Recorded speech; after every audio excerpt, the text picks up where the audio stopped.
আজকের অনুষ্ঠানের সম্মানিত সভাপতি ও উপজেলা নির্বাহী অফিসার জনাব কামাল হোসেন। নওগাঁর আত্রাইয়ে উপজেলা প্রশাসনের আয়োজনে সোমবার 16 ডিসেম্বর সূর্যোদয়ের সাথে সাথে 31 বার তোপধ্বনি, কেন্দ্রীয় শহীদ মিনারে পুষ্পস্তবক অর্পণ ও সকাল 8টা 30 মিনিটে আনুষ্ঠানিকভাবে জাতীয় পতাকা উত্তোলন ও পায়রা উড়িয়ে মহান বিজয় দিবস উদযাপন ও বিজয় মেলার উদ্বোধন করা হয়।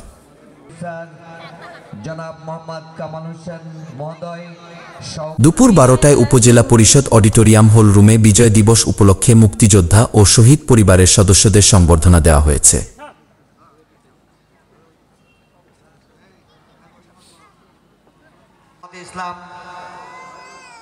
উপজেলা নির্বাহী অফিসার মোহাম্মদ কামাল হোসেন এর সভাপতিত্বে কামরুল হাসান সাগর ও সুমাইয়া শরীফের সঞ্চালনায় অনুষ্ঠানে বক্তব্য রাখেন উপজেলা সহকারী কমিশনার ভূমি সিনথিয়া হোসেন, আত্রাই থানার অফিসার ইনচার্জ শাহাবুদ্দিন, উপজেলা সমাজসেবা অফিসার সোহেল রানা।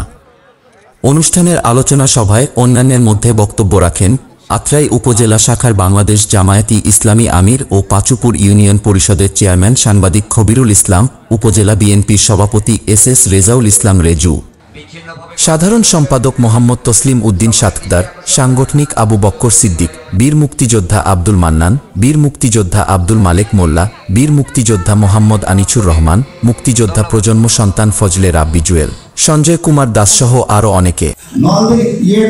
তারানগর বহরুল্লাহ যুদ্ধ, বাগপাড়া থানা আক্রমণ এবং বাড়া থানার অস্ত্র সংগ্রহ, এই সব ক্ষেত্রে আত্রাইয়ের মুক্তিযোদ্ধারা যে বলিষ্ঠ ভূমিকা রেখেছিলেন, এজন্য আমি অত্যন্ত কৃতজ্ঞ।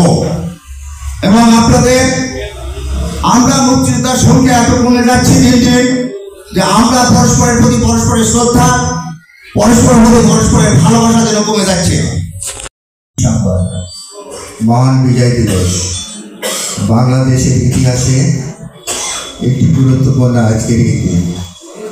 1971 সালে 9 মাস যুদ্ধের পর 16 ডিসেম্বর এদেশে সূর্য সন্তানরা পাকিস্তান হানাদার বাহিনীর বিরুদ্ধে যুদ্ধ করে বিজয় ছিনিয়ে নিয়ে এসেছিলেন, যার কারণে আমরা 1972 সালে 22 জানুয়ারি প্রকাশিত বীর মুক্তিযোদ্ধা যারা আছেন তারা সবসময় আমাদেরকে সেভাবে পথ প্রদর্শন করবেন, যেভাবে এগিয়ে গেলে তারা যে স্বপ্ন দেখেছিলেন যে এই দেশে সেরকম একটা দেশ আমরা করতে পারি, এবং সবসময় আমরা তাদের দেখানো পথেই চলতে চাই।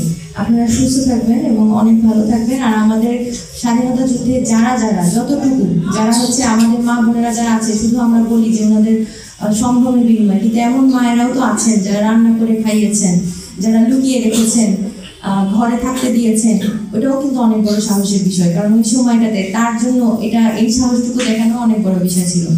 আজকের এই মহান বিজয় দিবস 2024 আমরা তাদের জন্য উদযাপন করতে পারছি, যাদের সামান্যতম অবদানের জন্য আমরা এটা আজকে উদযাপন করতে পারছি। তাদের সবার প্রতি শ্রদ্ধা এবং অনেক অনেক ভালোবাসা রেখে ধন্যবাদ জানাচ্ছি আপনাদেরকে।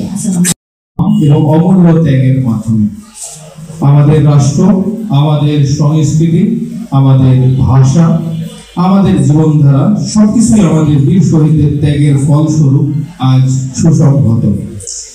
1971 সালে এই দিনটি ছিল বীর মুক্তিযোদ্ধাদের আত্মত্যাগের ফলস্বরূপ। তারা জীবন দিয়েছেন, রক্ত দিয়েছেন শুধুমাত্র আমাদের স্বাধীনতার জন্য। তাদের আত্মবলিদান, সাহস ও একতা আমাদের পথ প্রদর্শক। আমাদের আজকের আনন্দ আমাদের তাদের আত্মত্যাগের চিরকালীন সম্মান। আজকের এই দিনে আমরা কৃতজ্ঞতা জানাই সকল মুক্তিযোদ্ধাকে যারা আমাদের স্বাধীনতার জন্য যুদ্ধ করেছে। আমরা সম্মান জানাই তাদের পরিবারকে যারা তাদের প্রিয়জনকে হারিয়েছে কিন্তু তাদের বিশ্বাস হারায়নি। মহান মুক্তিযুদ্ধের মূল উদ্দেশ্য ছিল বাঙালি জাতির রাজনৈতিক, অর্থনৈতিক, সামাজিক এবং সাংস্কৃতিক। তানিজার রহমান প্রামাণিক পিতা, জামগ্রাম।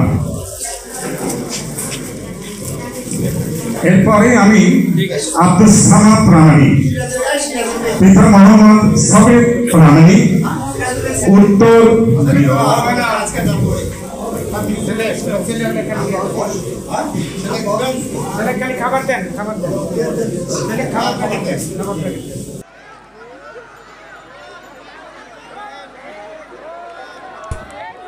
নওগাঁ থেকে আসিফ হাসানের ক্যামেরায় কামাল উদ্দিন টগরের প্রতিবেদন, মিশন 90। ফল পেয়ে যাব। এই 100 মিটার দৌড়ে কে প্রথম হয়েছে? মিশন 90 সংবাদের পিছনে নয়, ভিতরে ছুটি।